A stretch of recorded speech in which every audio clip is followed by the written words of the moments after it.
আমরা দেখতে পাচ্ছি চেয়ারপারসন সিকিউরিটি ফোর্স সিএসএফ এর সদস্যদের তৎপরতা, আর্মির সদস্যরা তারাও তৎপর রয়েছেন। শুধুমাত্র এই গাড়ি বহরের চারপাশে শুধু নিরাপত্তা রক্ষীদের ছাড়া আর কেউ কিন্তু নেই। আমরা পাশ থেকে স্লোগান শুনতে পাচ্ছি, নেতাকর্মীরা স্লোগান দিচ্ছেন। খুব অল্প সংখ্যক নেতাকর্মী আজকের এই কঠোর নিরাপত্তার কড়াকড়ির মধ্য দিয়ে শাহজালাল আন্তর্জাতিক বিমানবন্দরে আসতে পেরেছেন। সেই গাড়িটির সামনেই কিন্তু তারেক রহমান হাত নেড়ে জনগণের উদ্দেশ্যে অভিবাদন জানাচ্ছেন।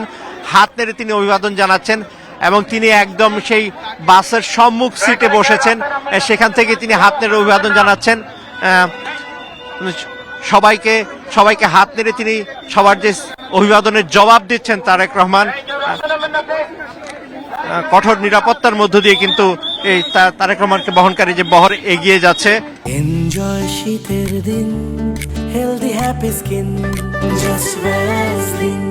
এবং সেই তৎপরতা আমরা দেখতে পাচ্ছি এবং এই তৎপরতার কারণটা আপনি নিশ্চয়ই জানেন যে তারেক রহমানের নিয়ে নিরাপত্তার যে শঙ্কা ছিল সেই শঙ্কার কারণেই কিন্তু আজকে সব ধরনের বাহিনীদের সর্বোচ্চ ডিপ্লয়মেন্ট আমরা দেখলাম এবং সেই সর্বোচ্চ ডিপ্লয়মেন্টের মধ্য দিয়ে আপনারাও ক্যামেরা চোখে দেখতে পাচ্ছেন যে সেনাবাহিনীর সদস্যরা কিভাবে ঘিরে রেখেছে গাড়িটিকে এবং সেই সেনাবাহিনীর সদস্যদের আবৃত থেকেই কিন্তু সেই লাল সবুজের গাড়িটি এগিয়ে আসছে, যে গাড়িটিতে স্লোগান হিসেবে লেখা ছিল সবার আগে বাংলাদেশ, এবং সেই গাড়িটি এগিয়ে আসছে। আমরা দেখতে পাচ্ছি যে সেনা সদস্যদের সতর্ক উপস্থিতি এবং প্রথম পর্যায়ে কিন্তু পুলিশ যাওয়ার পর আমরা দেখতে পাচ্ছি এবার সেনাবাহিনীর সদস্যরা এগিয়ে আসছেন এবং তার পেছনেই রয়েছে